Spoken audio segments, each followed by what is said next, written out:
Welcome to Alliance's Inspired Design. I'm your host, Rochelle Maresh. In this thought leadership series, we will be discussing how innovation is inspired by organizations' culture, brand, and strategy.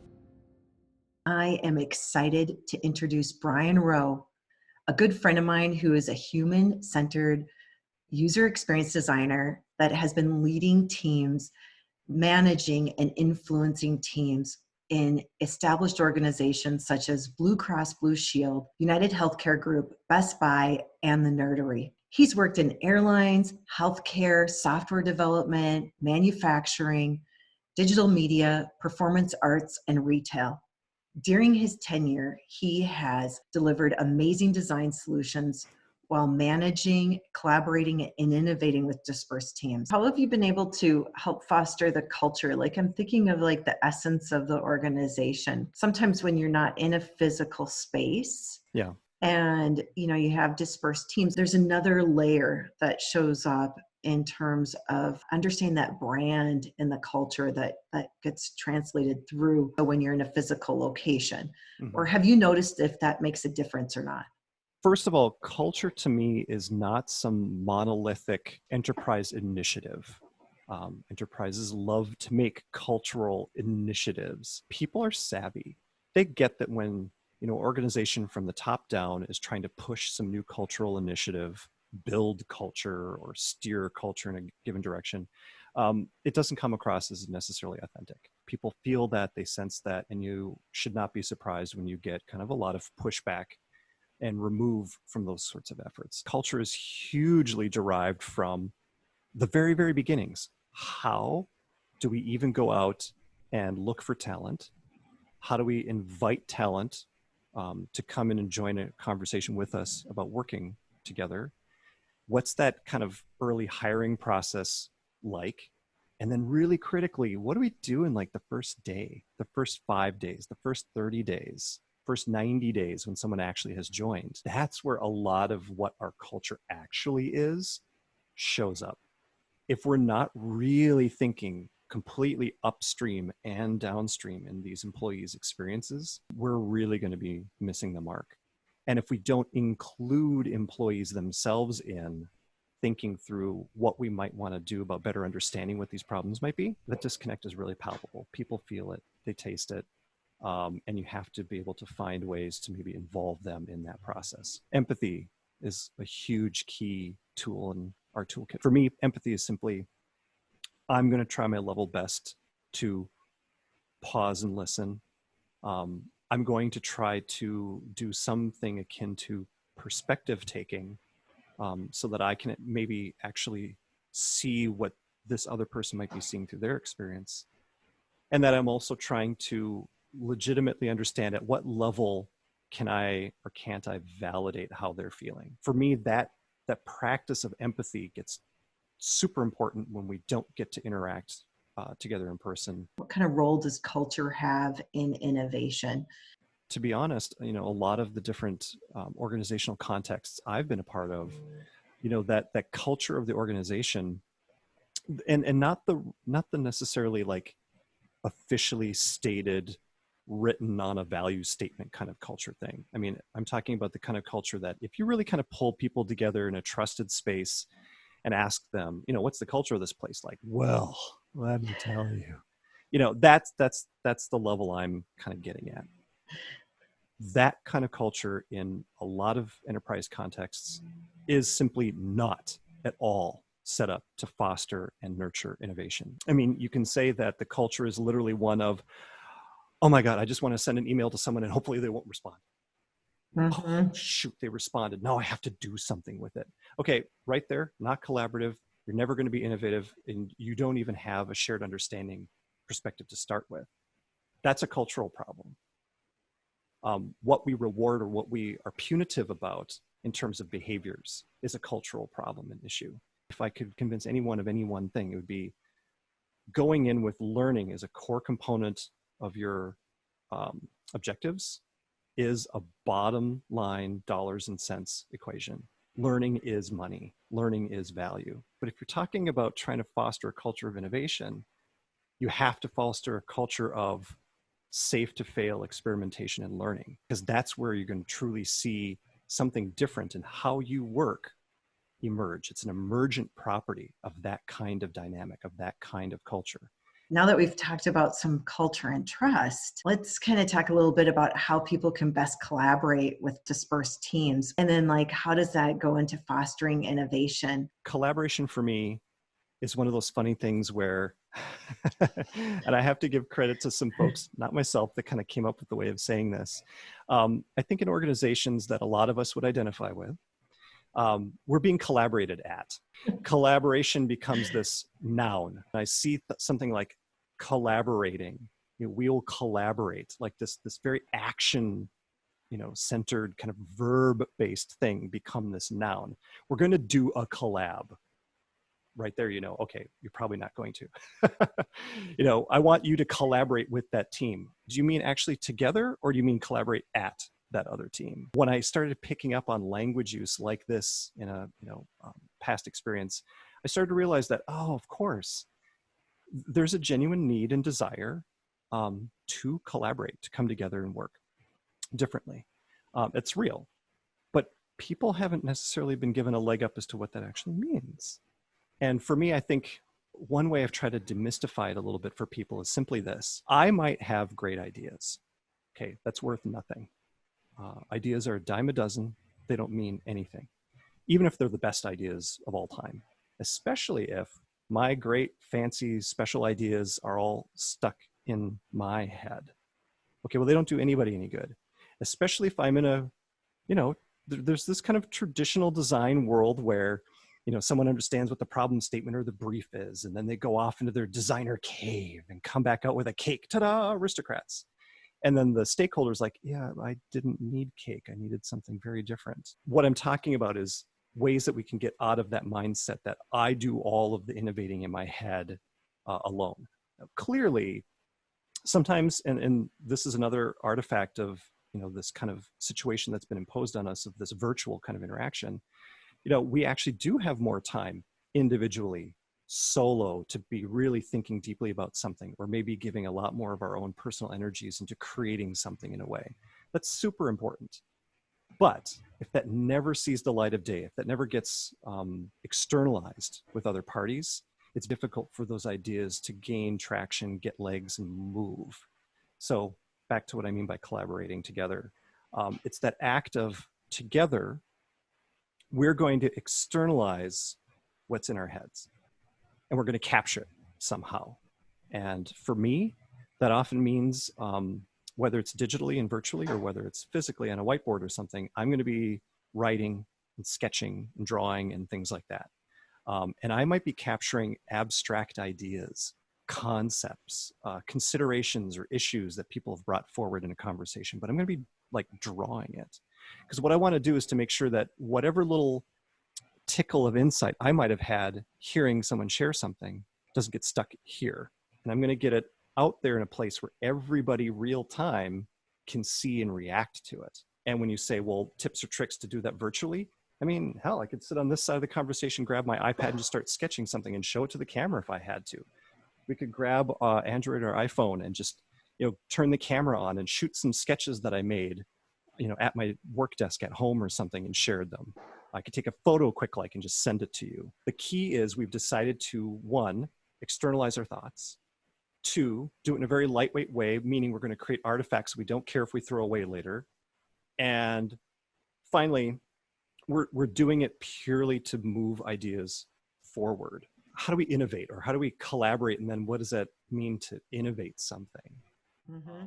For me, a lot of it is if people aren't familiar with it already, the Stanford Design School has for a long time had this concept of a double diamond. If you're unfamiliar, double diamond is simply that: 2 diamonds, boop, boop. The first part of any one of these diamond shapes just means we're going to spend that time expanding, exploring, understanding, maybe, whatever your problem statement that you're chasing is or challenge is. And then the other side of that diamond, where it comes back to a point again, we're going to be spending that time maybe winnowing down, focusing, making, evaluating, and so on and so forth. In the design sprint world, you've got 3 of those, and they have one's kind of like an understanding and refining, another chunk is like exploring and then creating and prototyping. And then another one is like kind of seeking to understand through feedback and kind of evaluating whatever.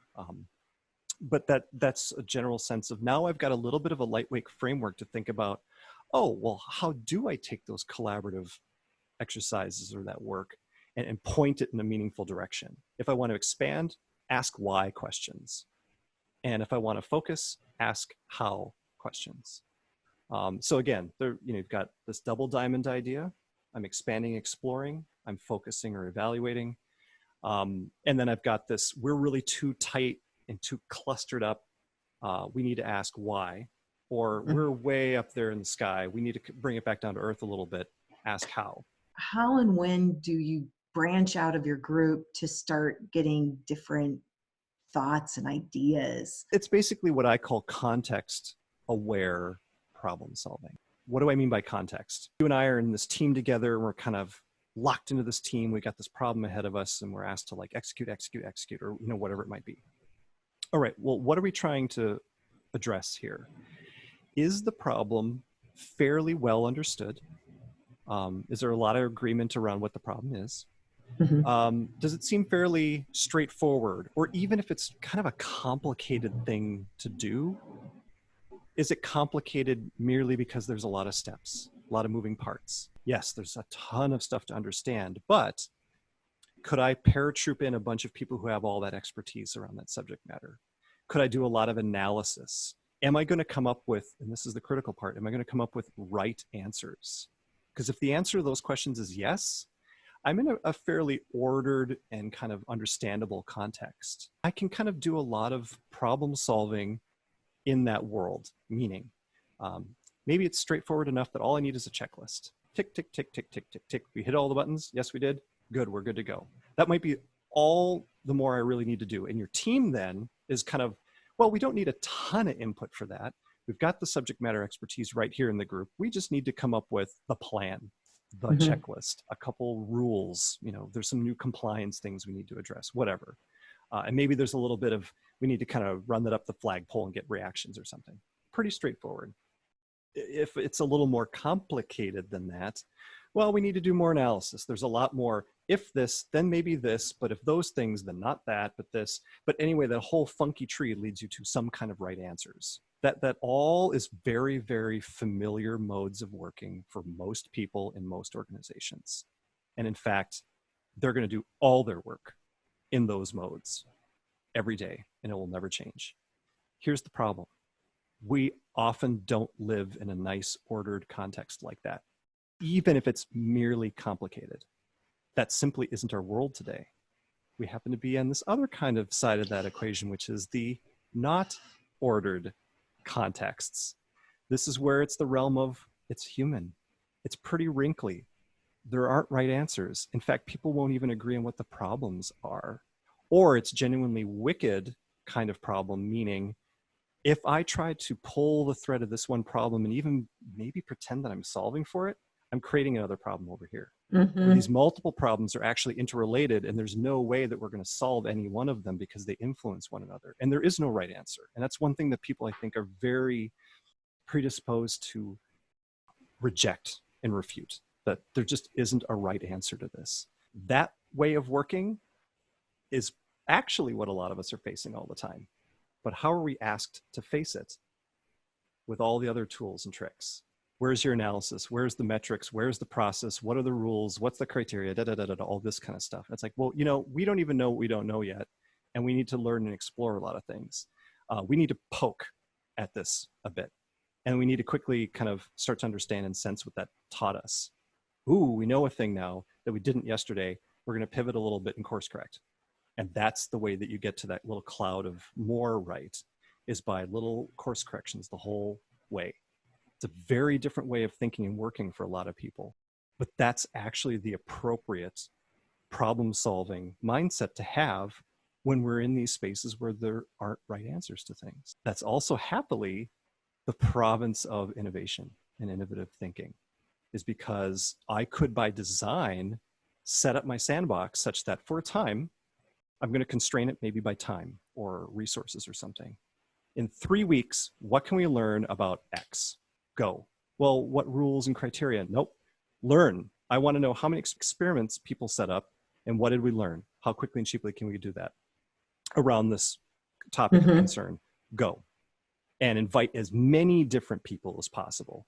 And back to your question, I think, Rochelle, is like, in fact, intentionally invite people who know nothing about this problem space from outside your group. Get naive in a good way. Naive, like, I am unaware of your problem space. I can't think like you all think about it because I don't know anything about it. And you're here to help throw grenades in our pool a little bit. You're here to ask, is that really a thing?